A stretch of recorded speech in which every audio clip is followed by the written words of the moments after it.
Hello and welcome Switch Maniacs, it's your boy Clarence back at it again for more Eshop sales. Today I've got some exciting news for all of you. I'm actually excited about this as well. The Nintendo Switch Eshop is currently having a massive sale. It's funny because one of you guys from the last video is wishing for a super giant game sale. And buddy, Choco Xway, your wish has been granted. There are a lot of games on sale right now, some are shovelware and some are must-haves. And I'm here to give you all the must-have games. This will be a 4-part series. Yes, you heard it right, a 4-part series. But before we start, make sure to hit that like button, leave a comment, and subscribe to our channel for more gaming content. With 3 more parts to come, you won't want to miss out on the hottest deals and gaming recommendations. So, without further ado, let's dive in.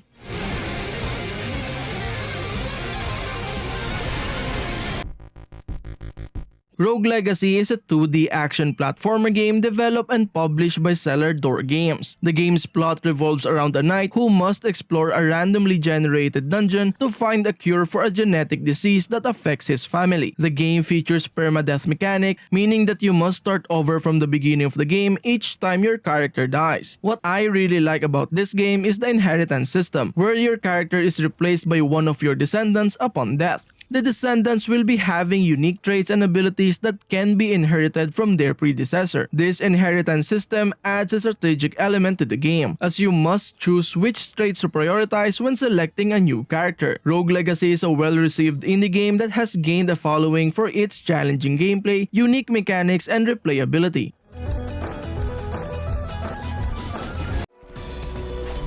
If you like Rogue Legacy, you'll definitely love the second one. Rogue Legacy 2 has the same mechanics with its predecessor, but with added features such as new monsters, traps, and of course new classes. The game also includes a remix mode which adds new modifiers and challenges to the game, further increasing its replayability and providing endless opportunities for you to test your skills. Rogue Legacy 2 is an excellent sequel that expands upon the original game's formula while maintaining its core gameplay mechanics and charm. Its inheritance system, retro-inspired graphics, and challenging difficulty make it a must-play for fans of the roguelike genre. And items. So experiment with different places. Unpacking is a meditative puzzle game that tasks you with the simple but satisfying task of unpacking boxes and arranging the contents in various locations. As you unpack the boxes, you will gradually uncover a story that follows the life of a young woman over the course of several years. As you progresses through the levels, you must use your spatial reasoning skills to figure out where each item should go and how it fits into the larger picture. This can be a challenging but rewarding task that provides a sense of accomplishment as the player completes each level. Unpacking is a unique and enjoyable game that provides a relaxing and meditative experience while still challenging the player's problem-solving skills. Its simple but effective gameplay mechanics, minimalist graphics, and ambient soundtrack create a memorable and enjoyable experience that is sure to leave a lasting impression.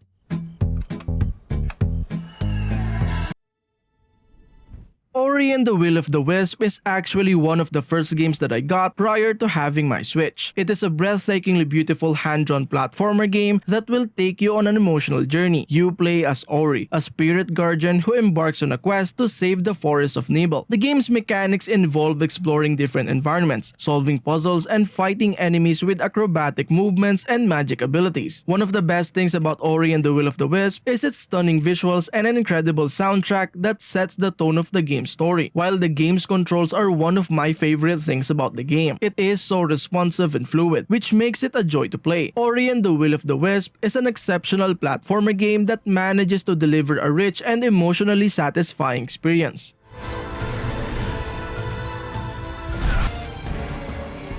Dreamscaper is an action-packed roguelike game that takes place in a surreal, ever-changing dream world. In the game, you play as Cassidy, a young woman who is trying to overcome her inner demons through lucid dreaming. The game's combat system is fast-paced and satisfying, with a variety of weapons and abilities at your disposal. The procedurally generated levels offer a fresh challenge every time you play with new enemies, puzzles, and environments to explore. What sets Dreamscaper apart from other roguelike games is its unique storytelling storytelling mechanic. As you progress through the game, you uncover more about Cassidy's past and inner struggles, which helps you understand the motivations behind the game's dream world. Dreamscaper is a captivating and emotionally resonant game that offers a fresh take on the roguelike genre.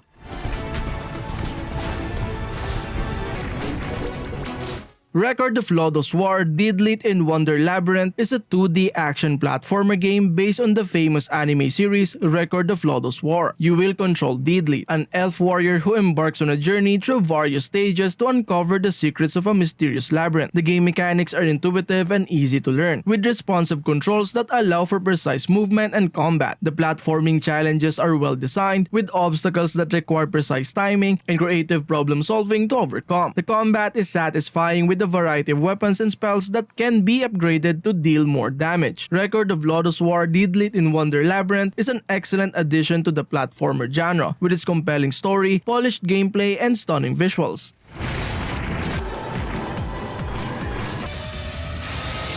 Azure Striker Gunvolt Striker Pack is an electrifying action-packed game that features two exciting titles, namely Azure Striker Gunvolt and its sequel Azure Striker Gunvolt 2. The game is set in a dystopian world where you take on the role of a powerful fighter named Gunvolt, who possesses the ability to control lightning. This game actually reminds me of the modern Mega Man series. One of the most remarkable aspects of the game is the tight and responsive controls, which allows you to pull off impressive combos and maneuvers with ease. Additionally, the game also features a unique tagging system that enables you to tag enemies, and Gunvolt's lightning attacks will automatically track them and take them out. Azure Striker Gunvolt Striker Pack is an excellent game that offers an immersive and thrilling experience for action game lovers.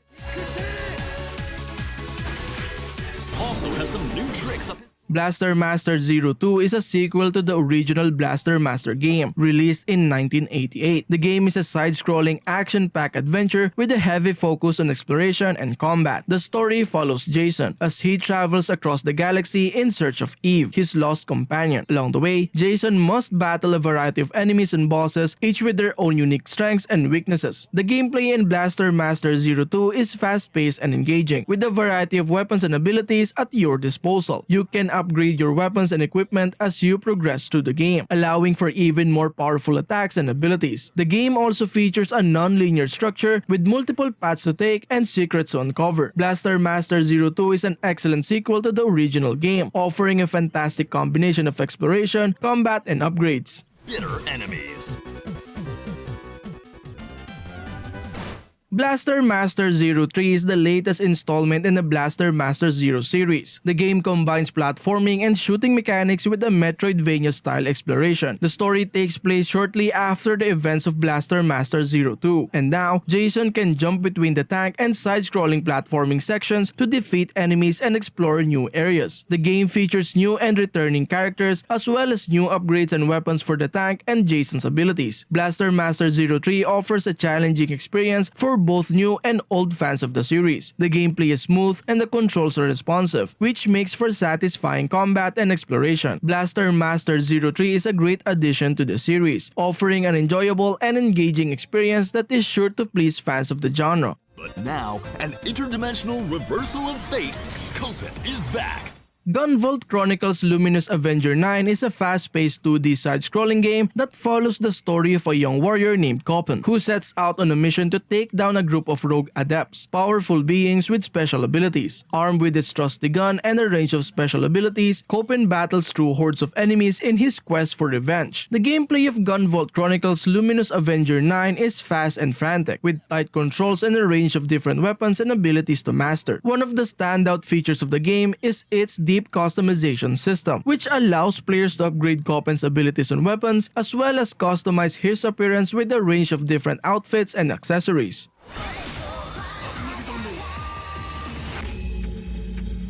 Gnosia is a unique game with elements of visual novels and social deduction games. It takes place on a spaceship where the crew is trapped with a deadly creature called Gnosia. You will take on the role of a crew member who must identify and eliminate the Gnosia among them. The gameplay is divided into rounds where you must discuss and decide who to eliminate. Each round, you can gather information and try to identify the Gnosia based on their behavior and actions. The game has a variety of characters, each with their own backstory and personality traits, making it difficult to identify the Gnosia. Gnosia is an excellent game that will keep you on the edge of your seats.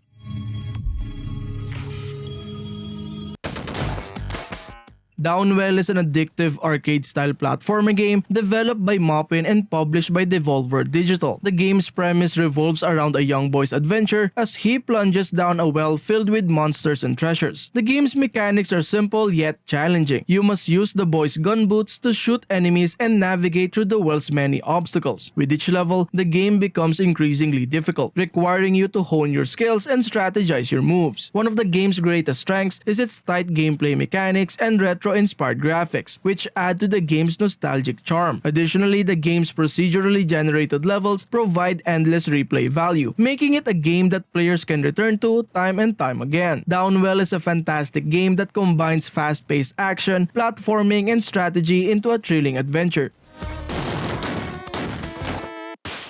But I missed a few spots. Bastion, oh man, I remember playing this game when it was first released on PC way back 2011, and I dare to say that this was the blueprint for Hades because of the similarities, in which both Bastion and Hades were developed by Supergiant Games. The game is set in a post-apocalyptic world where you take on the role of the Kid, a silent protagonist tasked with rebuilding the Bastion, a floating stronghold in the sky. The game's unique selling point is its immersive story and engaging narration. The Kid's journey through the game is accompanied by a deep and meaningful narration by the game's primary storyteller, who tells the story of the kid's past, present, and future. Bastion is an unforgettable gaming experience that combines stunning visuals, engaging gameplay, and a compelling story to create a game that is greater than the sum of its parts. Wait till you hear it. The Longing is a slow-paced and atmospheric game that centers around a creature called Shade, who is tasked with waiting for 400 real-world days in an underground cave while his king takes a long nap. You will control Shade and must explore the cave, interact with its environments, and solve puzzles to pass the time until the king wakes up. The game is designed to be played over an extended period of real time, with an in-game clock counting down the days as you progress. The Longing features hand-drawn art, atmospheric sound design, and a minimalist introspective narrative that explores themes of solitude, time, and longing. The game will encourage you to take your time and immerse yourself in its slow-paced contemplative gameplay. The Longing is a thought-provoking and immersive indie game that offers a unique experience through its real-time mechanics, atmospheric storytelling, and minimalist art style.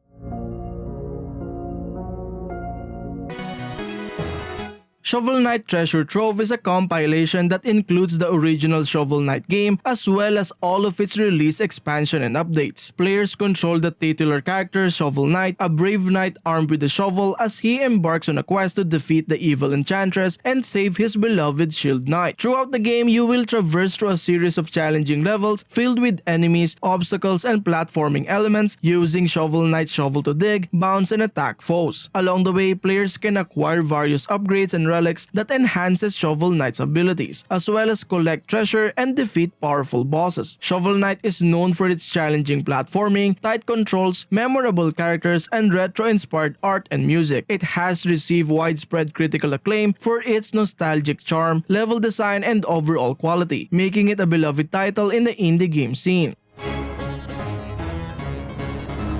Hey ladies and gents, I have an announcement to make. We've been looking at our YouTube analytics and we noticed that 80% of viewers are not yet subscribed to our channel. Well, you're in luck. This is your chance to subscribe right now because we've decided to give back to our subscribers this month with a special giveaway. Yes, you beautiful person who watches this very instant and already subscribed to the channel. That's right, we're giving away a $20 Nintendo eShop gift card for US region to one lucky winner. We know it's not a huge amount, but we hope that it will bring a smile to the winner's face. And to be honest, it's all that we can afford right now. To enter, all you have to do is head on over to the link in the description and follow the instructions there. The giveaway will run until the end of the month and we'll be choosing one winner at random. Additionally, for more chances of winning the giveaway, simply answer this question. What game are you excited to get on the list and why? Leave your answer in the comment section down below. We will be announcing the winner on our Twitter account, so be sure to check it out and follow us there. We want to thank everyone again for all of your support and we can't wait to see who wins the Nintendo eShop gift card. Good luck to everyone who enters and let's get back to the video.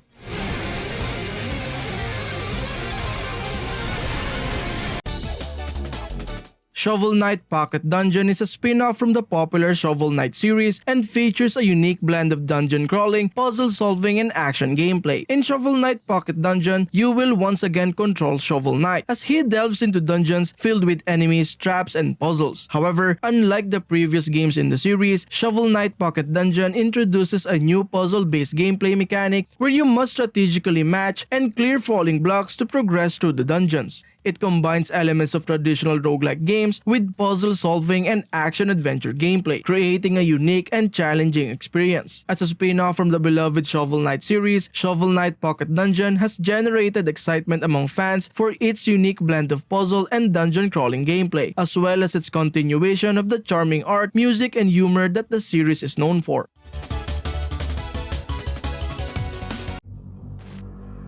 Dead Cells is one of my favorite games. In Dead Cells, you control a humanoid creature known as the Prisoner, who explores a sprawling, ever-changing castle filled with deadly enemies, traps, and secrets. The game features a fast-paced combat system that combines melee, range, and magic attacks as well as strategic evasion and parrying. You must defeat enemies, collect weapons, abilities, and power-ups, and navigate through procedurally generated levels to uncover the mysteries of the castle and ultimately escape its confines. One of the unique features of Dead Cells is its roguelike elements, where you must start from the beginning each time you die, but with some persistent upgrades and unlocks that carry over. The game also features a wide variety of weapons, abilities, and mutations that can be unlocked and combined in different ways to create unique playstyles. Since its release, Dead Cells has received several updates, including new content, balance changes, and quality of life improvements, keeping the game fresh and engaging for players. It has also won multiple awards for its gameplay, art, and design, and has a dedicated community of players who continues to discover its secrets and challenge themselves in the ever-changing castle of Dead Cells.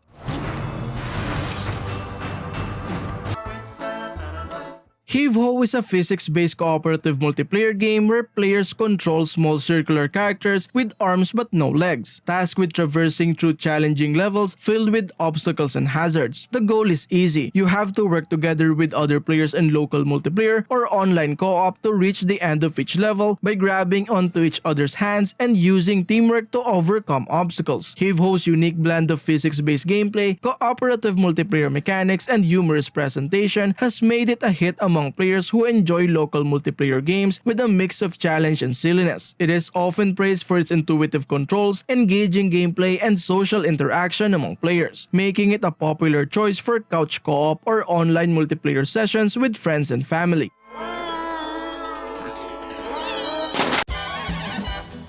Cuphead is a critically acclaimed run-and-gun indie video game where the game's visual style is heavily inspired by 1930s cartoons, with hand-drawn animations, watercolor backgrounds, and jazz-inspired music, which together create a unique and charming aesthetic. Cuphead features challenging gameplay with a focus on boss battles, along with platforming elements and a variety of weapons and abilities to use. In Cuphead, you will control the titular character Cuphead or his brother Mugman in single-player or local co-op mode. The objective is to traverse through a series of levels, defeat challenging bosses, and collect their contracts to repay a debt to the devil. Cuphead has received widespread acclaim for its unique visual style, challenging gameplay, and attention to detail. It also has won numerous awards for its art, music, and gameplay, and has been praised for its nostalgic appeal, challenging difficulty, and overall design. Cuphead has become a beloved indie game and a standout title in the run-and-gun genre, appealing to both casual and hardcore gamers alike.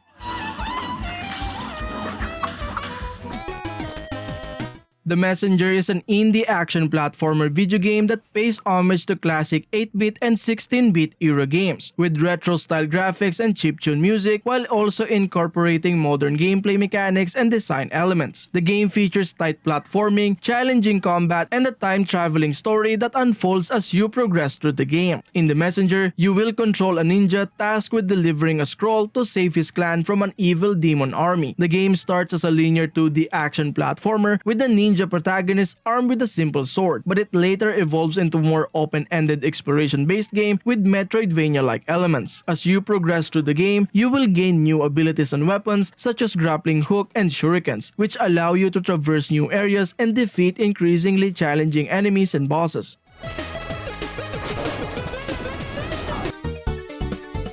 Bug Fables: The Everlasting Sapling is an indie turn-based role-playing game that draws inspiration from classic role-playing games of the 16-bit era, with pixel art graphics, a charming story, and a unique gameplay mechanic that combines platforming and turn-based combat. You will control a team of 3 bugs as you explore a colorful world filled with quests, puzzles, and battles in your quest to find the fabled Everlasting Sapling. The game features a traditional turn-based combat system with a twist. The game also incorporates a timing-based element where you can perform well-timed button presses to increase the effectiveness of your attacks and defenses. It has been compared to classic RPGs like Paper Mario and has gained a dedicated fanbase for its well-crafted world, lovable characters, and challenging battles.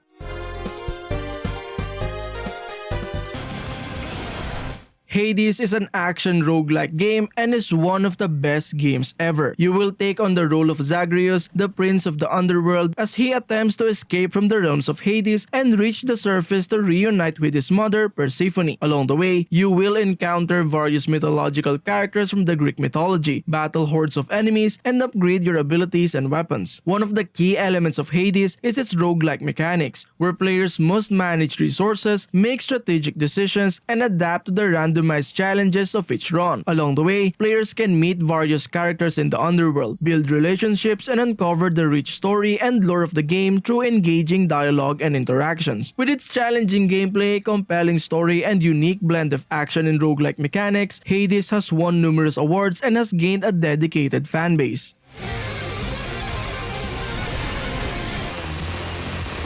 Hotline Miami Collection is a video game compilation that includes 2 games developed by Denaton Games and published by Devolver Digital, Hotline Miami and Hotline Miami 2 Wrong Number. Both games are top-down shooters with a retro aesthetic and intense fast-paced gameplay. Players take on the role of a nameless, masked protagonist who is tasked with completing various violent missions, often involving killing large numbers of enemies using a variety of weapons and tools. The games are known for their challenging difficulty and engaging storylines, which explores themes of violence, trauma, and identity.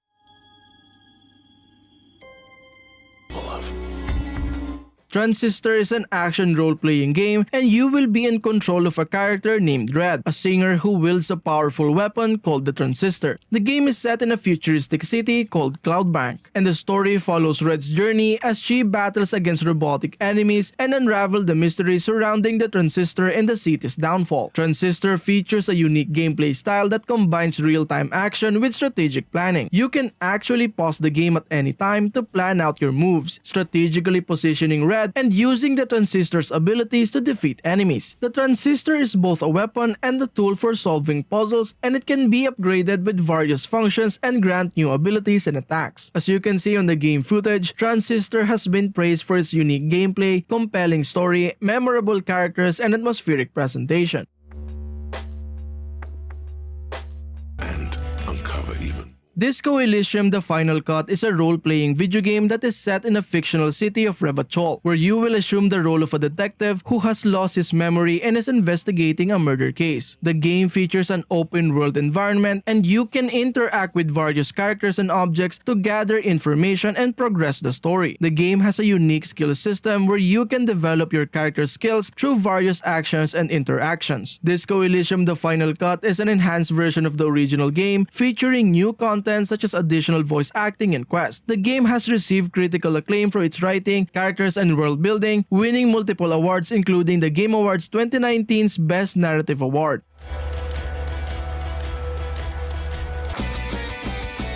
Astalon: Tears of the Earth is an action platformer video game that follows a group of heroes who must explore a sprawling tower and defeat its monstrous inhabitants to save their land from a great evil. You will control 3 different characters with unique abilities and must navigate challenging platforming sections, solving puzzles, and engage in fast-paced combat against a variety of enemies and bosses. Astalon: Tears of the Earth features pixel art graphics and a retro-inspired aesthetic reminiscent of classic 8-bit and 16-bit era games. The game also incorporates modern gameplay elements such as upgradable skills, equipment, and exploration of a non-linear interconnected world. The game has been praised for its challenging gameplay, engaging story, and nostalgic appeal to fans of retro action platformers.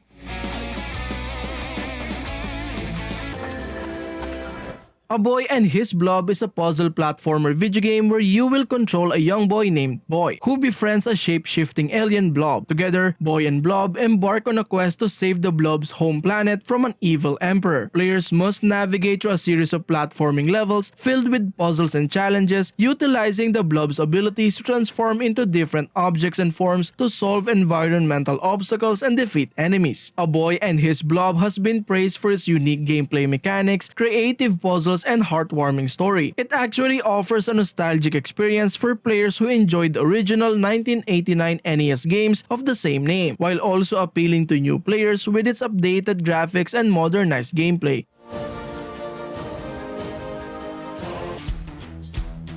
Windjammers is a fast-paced sports arcade game where you will take control of athletes who will compete in an intense frisbee throwing match known as windjamming. The goal is to score points by throwing the frisbee past the opponent's defenses and into their goal zone. You can choose from a variety of characters, each with their own unique abilities and playstyles, and compete in different arenas with varying conditions and obstacles. The gameplay in Windjammers is fast and frenetic. You will be needing to react quickly and use precise timing to outsmart and outmaneuver your opponents. The game features various throwing techniques, special moves, and power-ups that can be used to gain an advantage and score points. Windjammers can be played in single-player mode against AI opponents or in local or online multiplayer mode for competitive play against friends or other players from around the world. Bro, give us your money and discover the... Ys Origin is an action role-playing game where the game is set in the fantasy world of Ys. Ys Origin serves as a prequel to the main Ys storyline. You can choose to play as one of the three characters, each with their own unique story, abilities, and playstyles. The game takes place in the Tower of Druaga, a massive structure that holds the key to the land's salvation. You must navigate through the tower's floors, defeat enemies, solve puzzles, and uncover the truth behind the tower's mysteries. Ys Origin features fast-paced real-time combat where you engage in battles against a variety of monsters and bosses using a combination of melee attacks, special skills, and magic spells. As you progress, you can level up, acquire new abilities and equipment, and customize your characters to suit your own playstyle. The game also features a rich storyline with multiple branching paths, offering replayability and different perspectives on the events of the game.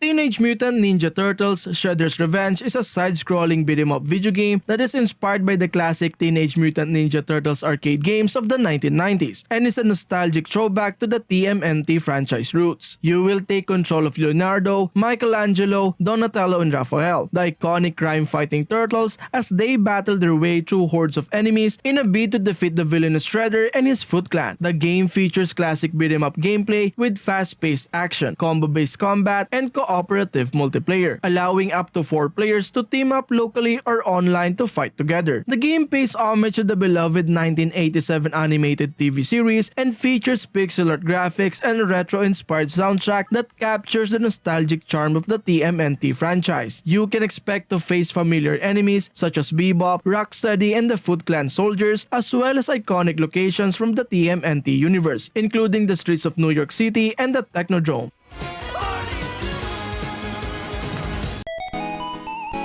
And that concludes our episode for today. Be sure to check out our other videos for additional gaming content and reviews. Thank you for tuning in, and we'll see you in the next one. And as always, happy gaming. Peace.